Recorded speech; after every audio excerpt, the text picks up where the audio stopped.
Maarjamäe maja. Tervist, olen Kevin ja las ma tutvustan teile seda imeilusat malevarühma teile. Lähme vaatame ümbruskonda. Lähme vaatame, mis siin toimub. Oi, sõbrad, kõik koos. Nii, las ma tutvustan teile Greta ja Kevin.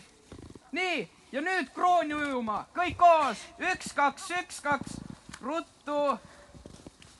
Nii, nüüd konna ka.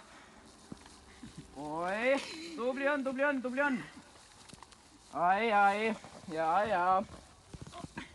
Nii, selge.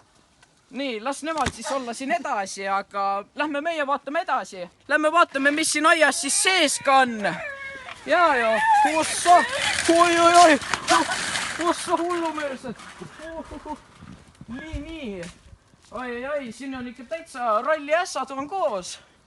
Mulle tundus ennist, et seal põõsastest midagi väga rappus, et lähme vaatame, mis seal on siis, et meid väga huvitav.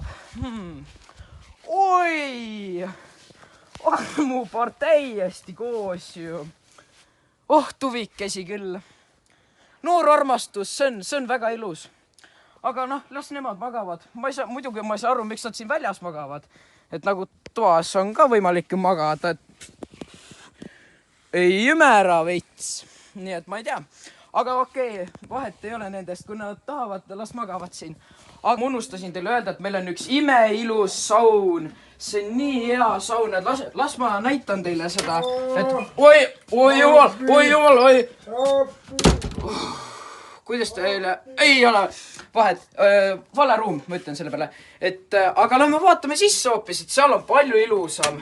Nii, siin on meie imeline köök. Nii, vaatame edasi. Oh, terviste! Mis teed siin? Vaatab padjaklubi või kätekate? Soo. Aga andke andeks, mul tuli üks hirmu seda peale, et ma tulen kohe tagasi, on ju. Nii, lähme. Pole uss kinni. Tere, Taavi! Millega tegeled siin? Ossas. Ei oska midagi ütelda. Kui inimesel häda on, et siis las olla, aga ma ei tea, et ma ei oska enam rohkem midagi tutvustada. Tundub, et siin on kõik nii üleväsinud ja kõik on nii olnud, aga jõudu siis teile kõigile ja Tarvis! Noh, selge. Aga siis head õhtut teile ja olge terved.